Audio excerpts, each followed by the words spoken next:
What's going on? It's your boy Sermon at Sermon's Domain on Twitter. Royce the 5'9" is back with his first solo album in about 5 years now. His last one was Success is Certain, but he's been working quite a bit since then. I mean, Slaughterhouse, you got Prime, you got tours, you got his recently released Respect the Shooter mixtape. So there hasn't been a shortage of Royce, but this is his first solo album in a long time, and it's titled Layers. The album to me is broken down into three different themes. I think it's broken down into the personal side, him being comfortable, and confidence. So let's explore the personal side. The personal side to me can be looked at as two parts of the album. The first part is the intro, which is Tabernacle, and I don't have to go on this long-winded, conversation about Tabernacle. It's the story of Royce's life-changing day. It was the day that his son was born, his grandmother passed away, and he met Eminem. And it doesn't take a genius to know that those three events separately are just huge, but to happen in one day, and then for Royce to be able to retell the story in such an amazing fashion. This might be one of the best storytelling songs of all time. Definitely top 20 material, if I do say so myself. So that's one of the parts of the album that feels really personal. Another one is there's a 4-song stretch that's kind of about cheating. If you pay attention to like Media Takeout, which I don't, but I remember seeing a little headline about Royce the 5'9" sleeping around with someone, and he's married, so that kind of caused the issues. But in this 4-song stretch, which starts at the Lincoln skit, and it goes from Flesh to Hello to Mrs. Those 4 songs, or 3 songs in a skit, make up. Actually, you can pretty much consider Hello as a skit as well. It's labeled as a skit, but it's more rapping, and the Lincoln skit is more talking. So I would consider it just a short song. But anyways, that 4 song stretch right there is personal to the situation, what was going on, what was happening, and it's nice to see that Royce can turn that into a creative part of the album. And there's more little pieces here and there for the personal side, but I feel as though the personal side isn't overbearing on the album. And then there's the comfortable side. Royce sounds comfortable on this album. Obviously, being comfortable comes from a sense of being personal, so you can contribute the personal stories from Royce as part of the comfort. But another thing is that he seems to be trying things that he hasn't tried in the past. He's singing the hook for Shine very softly, and that's something that Royce doesn't do a lot in his career. But it sounds good. And there's another record on there which might be one of my standout favorites, is titled Hard. Hard is inspired by the hip-hop Broadway play Hamilton. I just heard about Hamilton this year at the Billboard Awards, and I want to see the play. Hopefully it goes on the road and comes out here to Seattle. So I haven't seen it, but Royce has apparently seen it, and it inspired Hard. Hard is a track that's like all over the place in a good way. It's not him rapping on beat, trying to be the best lyricist. It's him rapping these different scenarios that kind of feel like they would be adapted into a play. The first part of it starts out with Royce, being in class and talking to one of the drug dealers about how he got this girl over here, and he tells her it's hard.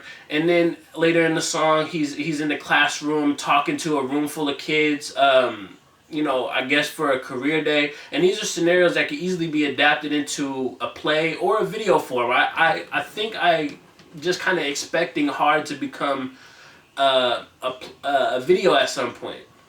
But those two sides, and then you have the confident. Confident is something that Royce has been his entire career. He is a prime lyricist. Not prime as in, the group, but prime as in like one of the best lyricists we have today. He's able to come through with amazing lyrical tirades, and he just goes in.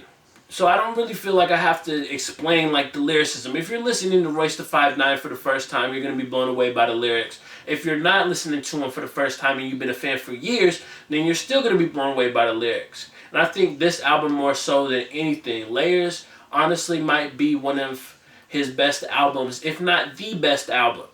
I think there's still a whole lot to this album that I haven't even talked about, and I'd spend like another 20 minutes trying to break down everything.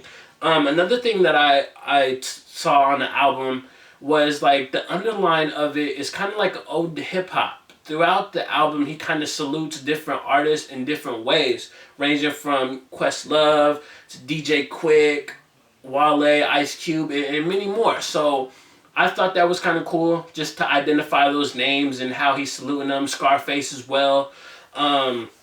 And then there was the record Dope. I think it's a really good record for the simple fact of the hook. Now the concept is cool. Royce doing the, I'm gonna sell dope. I mean, all that kind of stuff is really good. And he flips it in a way that's like not typical to what everybody else is doing when they rap about selling dope. So I liked it. But the standout moment on that song is the hook. I thought Lauren W. Odin was so good that it was a sample. He sounds so pure. He sounds like something that would have jumped out of, the 70s and 80s. That's how good the hook is. And it fits the song, but it also feels like it overpowers the song. It stands out above the lyrics. But I guess it works, is what I'm trying to say. In the long run, it works, and it was a nice record.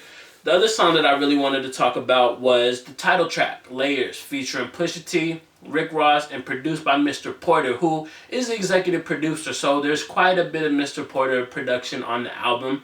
But everybody wins when you listen to the title track. Royce comes through with a great verse. Pusha T, come on. Pusha T doesn't deliver whack verses. And Rick Ross, he does something good too. He says the first time that he saw a kilo, it kind of just jumped at him.